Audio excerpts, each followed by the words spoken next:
ప్రేక్షకులందరూ నమస్కారం. ఈరోజు మన స్టూడియోలో ప్రముఖ ఆధ్యాత్మికవేత్త, వేదిక ఆస్ట్రాలజర్ గోనుగొంట్ల సురేష్ బాబు గారు ఉన్నారు. గురుగారితో మాట్లాడేద్దాం. నమస్కారం గురుగారు. మణికంఠ గారు నమస్కారం అండి. జూన్ మాసంలో మిథున రాశి వారి పరిస్థితి ఏ విధంగా ఉండబోతుంది సార్? ప్రజెంట్ ఉన్న గ్రహస్థితి బట్టి ఎలాంటి జాగ్రత్తలు, రెమెడీస్ వీళ్ళు చేసుకుంటే బాగుంటుంది అంటారు? మనం జూన్ మంత్ రాశి ఫలాలు చెప్పుకునే ముందు జూన్ మంత్కి ఒక విశిష్టత ఉందండి. ఎందుకంటే మనకి ఇది జ్యేష్ఠ మాసంతో ఈ మాసం అంతా ఎక్కువ ఉందండి. జూన్ మాసం అంతా మనకి లాస్ట్ 4-5 డేస్ మిగతా అంతా జ్యేష్ఠ మాసం ఉంది. ఈ జ్యేష్ఠ మాసంలో జ్యేష్ఠ పౌర్ణమికి ఒక విశిష్టత ఉందండి. ఇది ఆధ్యాత్మికంగా, స్పిరిచువల్గా, తర్వాత మనకి ఏదైనా సాధించుకోవడానికి, తర్వాత మెటీరియలిస్టిక్ గెయిన్ అంతా సంపాదించుకోవడానికి, ధనధాన్యాలు సంపాదించుకోవడానికి ఒక విశిష్టమైన ఒకే ఒక్క రోజు ఉంది. అది చాలా చాలా ఇంపార్టెంట్. అంటే మనకి జ్యేష్ఠ మాసం వచ్చే పౌర్ణమిని ఏరువాక పౌర్ణమి అంటారు, ఏరువాక అంటారు. ఈ రోజున మనకి రైతులంతా ఆ రోజున గ్రామ దేవతలకి, తర్వాత ఊళ్ళో ఉన్న గుళ్ళకి, ఎద్దులకి అంతా మనకి పూజలాగా చేసేసి అగ్రికల్చర్ దున్నటం స్టార్ట్ చేస్తారండి.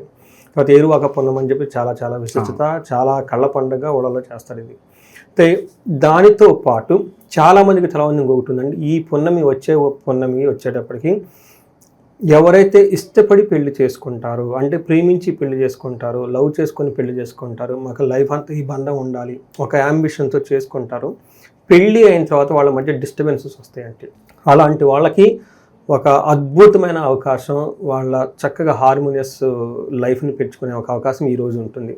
అది 11న జ్యేష్ఠ మాస పౌర్ణమి రోజున బుధవారం వచ్చిందండి. అద్భుతమైన టైం అని చెప్పి, అద్భుతమైన గడిమంచాలి.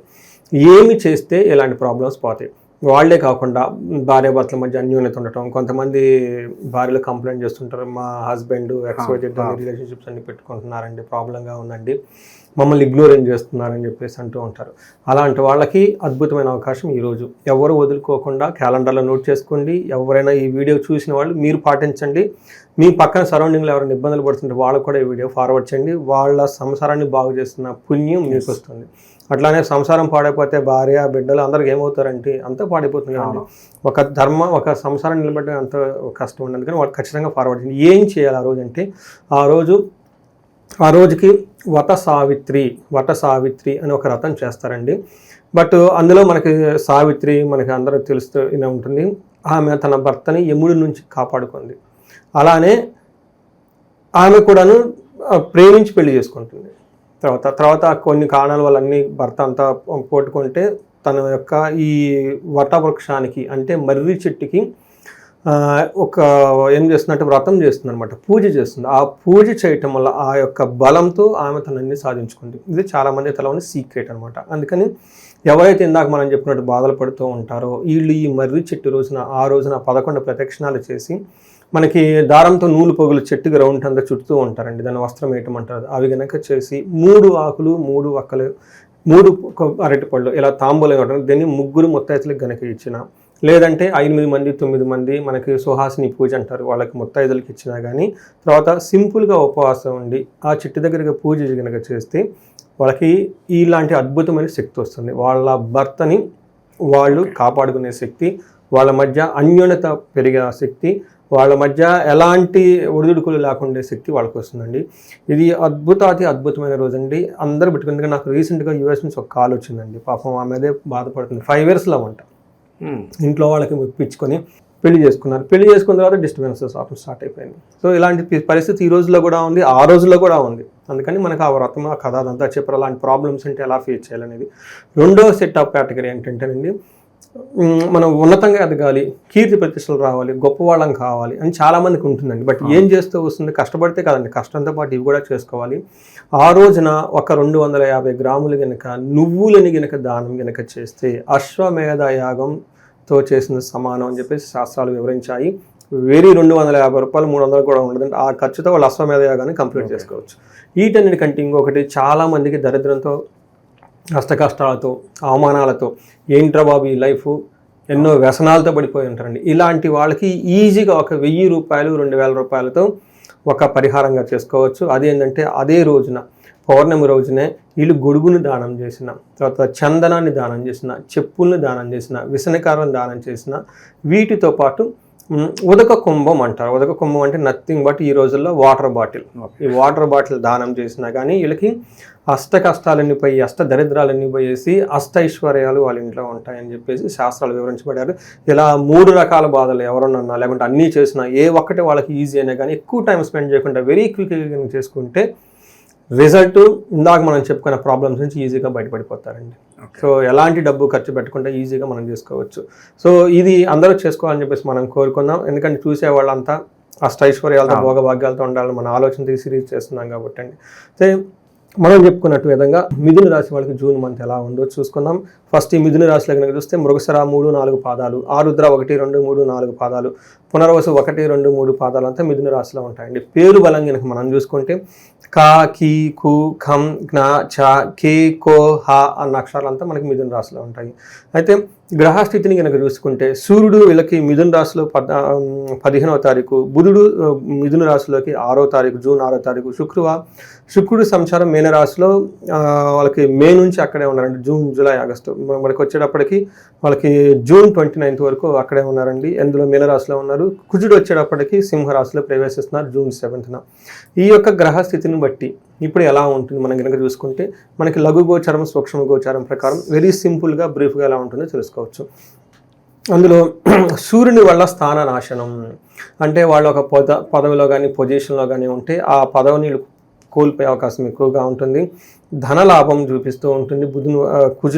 బుధుని వల్ల ధనం లాస్ అయ్యే అవకాశం కూడా ఎక్కువగా ఉంది. అంతేకాకుండా శుక్రుని వల్ల అభయప్రదంగా, సెక్యూరిటీగా, శుభంగా ఉంటారు మనం చెప్పుకోవాలి. అంటే ఒక రకంగా మనం చెప్పుకుంటే వీళ్ళకి సూర్యుడు తప్ప మిగతా అన్ని గ్రహాలు చాలా అనుకూలంగా ఉన్నాయి. చాలా రోజుల తర్వాత వీళ్ళకి ఒక మంచి మొన్నటిదాకా వీళ్ళు అష్టమ శనితో చాలా ఇబ్బందులు పడ్డారు. అష్టమ శనితో గ్రహం మారటం వల్ల చాలా ఇంప్రూవ్మెంట్ ఉంటుంది. అయితే ఈ టైంలో కూడా ఈ మంత్ వీళ్ళకి చాలా హోప్ఫుల్గా చక్కగా బాగుండే అవకాశం ఎక్కువగా ఉంది. ఒక 75 to 80% వీళ్ళకి చాలా బాగుందని చెప్పుకోవాలి. అయితే సూర్యుడు వీళ్ళకి ఫస్ట్ హౌస్లో ఉండటం వల్ల ఏం జరుగుతుంది అంటే మన మహర్షులు ఏం చెప్తారంటే దేహార్తి సత్వం సంతాపకాలతిక్రమణ భోజనం బంధుమిత్ర సుహృద్వేష చంద్రరాశిగతో రవి అని చెప్పండి. అంటే జన్మరాశిలో కనుక సూర్యుడు ఉంటే ఏమవుతుంది అంటే దేహార్తి అంటే శరీరం అలసటగా ఉంటుందంట. శరీరంలో ఏదో బాధగా ఉంటుంది. తర్వాత సతతం కాలాతిక్రమణ భోజనం ఎప్పుడు భోజనం టయానికి తిరగకుండా ఇబ్బంది పడిపోతూ ఉంటారంట. బంధుమిత్రులతో గొడవలు అయితే అవకాశం ఎక్కువగా ఉంటుంది. అలసట, ధన నష్టము ఆందోళనకరంగా ఉంటుంది. అంతేకాకుండా 7th హౌస్లో దృష్టి ఉండటం వల్ల భార్యకు కూడాను హెల్త్ కాంప్లికేషన్స్ వచ్చే అవకాశం ఎక్కువగా ఉంటుంది. ట్రావెల్ కనుక చేస్తే అందులో అంత కంఫర్టబుల్గా ఉండదు, ఇబ్బందులు పడుతూ ట్రావెల్ చేసే అవకాశం ఎక్కువగా ఉంటుంది. ఇవన్నీ సూర్యుడు వీళ్ళకి ఫస్ట్ హౌస్లో ఉండటం వల్ల కలిగే బాధలను మనం చెప్పుకోవాలి. మీరు బాగా గమనించాల్సింది ఉద్యోగంలో చాలా కేర్ఫుల్గా ఉండాలి. చాలామందికి సూర్యుడు జన్మరాశికి ముందున్న జన్మరాశిలో ఉన్నా కానీ జాబ్ కోల్పోవటం, తర్వాత పొరుగు కోల్పోవటం ఇవన్నీ జరిగే అవకాశం ఎక్కువగా ఉంటుంది. ఇది ఇంతకుముందు కుంభరాశి వాళ్ళు కూడా లాస్ట్ మంత్ అంతా చాలామంది ఇదే విషయం గురించి ఫోన్లు చేశారు. సూర్యుడు జన్మరాశికి ముందున్న ఖచ్చితంగా జాబ్లో ప్రాబ్లమ్స్ వచ్చాయి. జాబ్ వదిలేసి వేరే జాబ్కి వెళ్ళడం కూడా మంచిది కాదంటారు గురుగారు. అలా అని చెప్పలేం, అది వాళ్ళ జాతకం చూస్తే మనకి వస్తుంది. బట్ చాలా ఫ్రిక్షన్ ఉంటుంది. దీనితో వాళ్ళ జన్మ జాతకం దశాభుక్తి బాగలేకపోతే they go on the bench, resignations and everything will happen అండి. అందుకని కొంచెం వీళ్ళు జాగ్రత్తగా ఉండాల్సిన, పేషెన్సీగా ఉండాలి ఆ ఒక్క విషయంలో. అయితే వీళ్ళకి లక్ ఏమంటేనండి కుజుడు బాగా స్ట్రాంగ్గా ఉండి లక్కుని తీసుకొస్తున్నారు అనమాట. కుజుడు 3వ ఇంట్లో ఉండి 6వ ఇల్లు 10వ ఇల్లు చూడటం వల్ల ఎలాంటి బెనిఫిట్ చూపిస్తున్నారంటే విత్తలాభం, సదా ఆరోగ్యం, ఇష్టసిద్ధి, సుఖావహ, వస్త్రలాభో, ధన ప్రాప్తి, తృతీయ స్థానగే కుజుడి కనుక 3వ ఇంట్లో ఏమవుతుందంటే విత్తలాభం అంటే ఫైనాన్షియల్గా లాభం ఉంటుంది. సదా ఆరోగ్యం, ఎప్పుడు ఆరోగ్యంగా ఉంటుంది. ఇష్టసిద్ధి ఏదైనా కనుక పనులు కనుక అనుకుంటే ఈ పనులు వీళ్ళకి నెరవేరే అవకాశం ఎక్కువగా ఉంటుంది. తర్వాత బంగారు వస్తువుల ధనలాభం కల్పిస్తుంది. బంగారు వస్తువులు కొనే అవకాశం ఈ రాశి వాళ్ళకి చాలా ఎక్కువగా ఉంటుంది. మిథున రాశి వాళ్ళకి బంగారం రేట్ చాలా ఎక్కువగా ఉంది. బట్ స్టిల్ వీళ్ళు కొనే కెపాసిటీ వీళ్ళ దగ్గర ఉంటుంది. 6వ ఇంట్లో దృష్టి ఉండటం వల్ల ధన ప్రవాహము సక్సెస్ వస్తుంది. 10వ ఇంట్లో దృష్టి ఉండటం వల్ల ప్రొఫెషన్ రిలేటెడ్ మ్యాటర్స్లో ప్రాఫిటబుల్గా ఉంటుంది, ప్రోగ్రెస్గా కూడా ఉంటుంది. అందుకని ఇందాక సూర్యుడు ఇచ్చే నెగిటివ్ ఎఫెక్ట్స్ ఏమైనా ఉంటే దానికి కౌంటర్ ఎఫెక్టివ్గా వీళ్ళకి కుజుడు బాగా సపోర్ట్ చేస్తున్నాడు, మంచి స్ట్రాంగ్గా ఉన్నారనమాట. అందుకని నేను సూర్యుడు బాగాలేకపోయినా వీళ్ళకి నేను ఓవరాల్గా రేటింగ్ ఒక 70% 80% వీళ్ళకి బాగుందని మనం చెప్పుకోవాలన్నమాట. అంటే శుక్రుడు కూడా వీళ్ళకి అనుకూలంగా ఉన్నారు. 11th హౌస్లో శుక్రుడు ఉండటం వల్ల చాలా బాగా కలిసి వస్తుంది.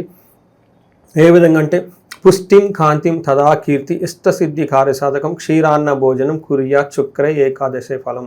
శుక్రుడి కనుక 11వ ఇంట్లో ఏమవుతుందంటే పుష్టిగా ఉంటారంట, కాంతివంతంగా ఉంటారు, ఇష్ట కార్య సాధనం, వాళ్ళకి అనుకున్న పనులు ఏదో విధంగా సాధించేసుకుంటారు. మనకి క్షీరాన్న భోజనం, మంచిగా చక్కగా భోజనం అన్ని చేసేసి జయప్రదంగా ఉంటుంది. అంతేకాకుండా 5వ ఇంట్లో దృష్టి ఉండటం వల్ల పిల్లలకి హెల్త్ విషయంలో కొంచెం జాగ్రత్తగా ఉండాలి ఈ రాశి వాళ్ళు. బట్ మిగతా అన్ని విషయాలు ఓవరాల్గా చూసుకుంటే సూర్యుడు కొంచెం ఇబ్బంది పెట్టే పొజిషన్లో ఉన్నా బట్ మిగతా గ్రహాలు వీళ్ళకి అనుకూలంగా ఉండటంతో, అష్టమశని నుంచి కూడా బయటికి రావడంతో ఏమైనా ప్రాబ్లమ్స్ వచ్చినా వాటిని ఏమంటారు అధిగమించి ముందుకెళ్ళబోయే సామర్థ్యం వీళ్ళకుంటుందండి. ఓకే, గురుగారు ఈ రాశిలో ఏ నక్షత్రాలు వాళ్ళు ఉంటారు, వాళ్ళకి ఎలా ఉండిపోతుంది పర్టికులర్? ఇందులో మనకి అంగగోచరం లఘుగోచరం ఒక కాన్సెప్ట్ జ్యోతిష శాస్త్రంలో ఇచ్చారండి మహర్షులు. వీళ్ళకి మృగశిర, ఆరుద్ర, పునర్వసు 3 నక్షత్రాలు ఇందులో ఉంటాయి. మృగశిర నక్షత్రం వాళ్ళు కనుక చూసుకున్నారనుకోండి, వీళ్ళకి మిక్స్డ్గా ఉంటుంది. ఫస్ట్ వీళ్ళకు క్షేమంగా ఉంటారు, సంపాదన ఉంటుంది, ధనలాభం ఉంటుంది, ఐశ్వర్యం ఉంటుంది. బట్ మనకి ప్రతికూలంగా నెగిటివ్ సైడ్లో ఏమేమి ఉన్నాయంటే మృత్యు భయం ఉంటుంది, నాశనం ఉంటుంది, కలహము ఉంటుంది. అందుకని చెప్పేసి వీళ్ళు కొంచెం గొడవలు పడకుండా ఏదన్నా కానీ పని ఎక్కడన్నా ప్రాబ్లం అయినా కానీ దాని గురించి ఓవర్గా టెన్షన్ అవ్వకుండా ఉంటే ఇట్స్ ఆల్ అయిపోతూ ఉంటాయి, వస్తూ ఉంటాయి. వెళ్ళే దాని గురించి బ్లెస్సింగ్స్ వచ్చేటప్పుడు తీసుకునేదాన్ని నమస్కారం పెట్టి తీసుకోవడం, పోయేదాన్ని నమస్కారం పెట్టి పంపించడం ఈ రాశి వాళ్ళు తెలుసుకోవాలి. ఎందుకంటే మిథున రాశి వాళ్ళు. తర్వాత ఆరుద్ర నక్షత్రం మనం కనుక చూసుకుంటే వీళ్ళకి సౌఖ్యము, సంపదలు, లాభము, తర్వాత క్షేమము అంతా బాగుంది. అయితే ఈ రాశి వాళ్ళకి మృత్యు భయము, నాశనము, కలహము జరుగుతూ ఉందన్నమాట. వీటి విషయాలు జాగ్రత్తగా ఉండాలి. అలానే పునర్వసు నక్షత్రంగా కనుక చూసుకుంటే వీళ్ళకి లాభప్రదంగా ఉంటారు, సౌఖ్యంగా ఉంటారు, సంపాదనలు ఉంటారు, వస్త్ర లాభం ఉంటుంది, క్షేమంగా ఉంటారు. అంటే ఇదంతా పాజిటివ్గా. బట్ ఛాలెంజెస్ ఎక్కడ ఉంటాయంటే మృత్యు లాభము, కలహము చూపిస్తూ ఉంది. మృత్యు భయము, కలహము చూపిస్తూ ఉంది. వీటిని బట్టి కనుక మనం చూసుకుంటే ఈ 2 విషయాలు కొంచెం జాగ్రత్తగా ఉంటే మిగతా అంతా బాగుందని మనం చెప్పుకోవాలి. ఇవి కాకుండా ఆరుద్ర నక్షత్రం వాళ్ళకి సుఖనాశనం, వీళ్ళకి లత్తా ఉండటం వల్ల శని ద్వారా కొంచెం వాళ్ళ సుఖంగా ఏదైనా కనుక ఎంజాయబుల్గా ఉంటే ఆ సుఖానికి డిస్టర్బెన్స్ వచ్చే అవకాశం వీళ్ళకి ఎక్కువగా ఉంది. బట్ ఓవరాల్గా మిగతా అంతా బాగుందని మనం చెప్పుకోవాలి. గురుగారు కొంత గుర్తింపు కోసం చూస్తూ ఉంటారు ఈ రాజకీయ సినీ ప్రముఖులు కావచ్చు, కాస్త పదవులు, వీటి పరిస్థితి ఎలా ఉండబోతుంది గురుగారు? కొత్త అవకాశాలను వస్తాయి వీళ్ళకి ఏదన్నా? రాజకీయ నాయకులకైతే అంత అనుకూలంగా లేదని మనం చెప్పుకోవాలి. దాని కారకుడు సూర్యుడు జన్మరాశిలో ఉండటంతో పర్టికులర్గా మీరు చెప్పినట్టు రాజకీయ విధంగా ఉన్న కానీ జాబ్ రిలేటెడ్ కానివ్వండి, అధికారం రిలేటెడ్ సూర్యుడు చాలా ఇంపార్టెంట్. వీళ్ళకి అనుకూలంగా లేరు కాబట్టి కొంచెం జాగ్రత్తగా ఉండాలి. ఓకే, అయిన వాళ్ళే నమ్మించి మోసం చేయడం కావచ్చు, ఏదో ప్రలోభాలకు గురి చేసే అవకాశాలు ఏమైనా కనిపిస్తున్నాయి? ఈ రాశి వాళ్ళకి అంత డేంజరస్ సిచ్యువేషన్లో అయితే లేరండి. అది అష్టమ శని, అష్టమ గురువు ఉన్న వాళ్ళకి అది వస్తుంది. ఓకే, ఏళ్ళనాటి శని. ఓకే, ఇంకా మంచి ఫలితాలు పొందడానికి ఎలాంటి పరిహారాలు చేసుకోవాలి గురుగారు? పరిహారాలు కనుక చూసుకుంటారండి, వీళ్ళకి మెయిన్ సూర్యుడు మిక్స్డ్ రిజల్ట్ ఇస్తున్నాడు, మృత్యు భయాన్ని కలిగిస్తాడు. అమృత మృత్యుంజయ పాశుపత అభిషేకం చేయించుకుంటే చాలా బాగుంటుంది. గొడవలు ఎక్కువయ్యే అవకాశం ఎక్కువగా ఉంది కాబట్టి వీళ్ళకి మన్యు పాశుపత అభిషేకం, గొడవలు పడాలి, లేదంటే చండీ హోమం, చండీ పారాయణ చేసుకోవాలి. వీటితో పాటు వీళ్ళకి బెస్ట్ రెమెడీ ఏమంటేనండి శ్రీశైలం ఒక్కసారి మల్లికార్జున స్వామి, బ్రహ్మరాంబ మల్లికార్జున స్వామిని విజిట్ చేసుకొని స్పర్శలింగ దర్శనం, అక్కడ అభిషేకం కూడా చేస్తారు, రుద్రాభిషేకం చేయించుకొని. అలానే ఈ దర్శనం అయిపోయిన అక్కడ మనకి చండీ హోమం చేస్తారు సామూహికంగా టెంపుల్లో. అది చాలా తక్కువ డబ్బులతో చాలా పవర్ఫుల్ రెమెడీ. అది చేయించుకుంటే చాలా బాగుంటుంది. బట్ ఇంకేదైనా కానీ స్పెసిఫిక్గా ప్రాబ్లం ఉంటే ధనం వీళ్ళకి బాగా వచ్చే అవకాశం ఎక్కువ ఉంది. బట్ స్టిల్ ధనానికి ప్రాబ్లం పడుతూ ఉన్నారంటే వీళ్ళు కుబేరు పాశుపత హోమం చేయించుకున్నా, లేకుంటే మహాలక్ష్మి విశేష హోమం చేయించుకున్నా కానీ ధన ప్రవాహం వీళ్ళకి వచ్చేస్తుంది. ఇంకేళ్ళకి ఏదైనా కనుక ప్రాబ్లమ్ స్పెసిఫిక్గా కానీ ఉంటే మనకి కనెక్ట్ అయితే వాళ్ళకి ఉన్న ఇండివిజువల్ ప్రాబ్లం వాళ్ళ సొల్యూషన్ బట్టి మనం వాళ్ళకి పరిహారాలు చెప్పవచ్చు. ఓకే, ఓవరాల్గా జూన్ మాసంలో మిథున రాశి వాళ్ళకి ఏ విధంగా ఉండబోతుంది, ఎలాంటి పరిహారాలు చేసుకోవాలి, చాలా బాగా వివరించారు గురుగారు. ధన్యవాదాలు. ధన్యవాదాలు.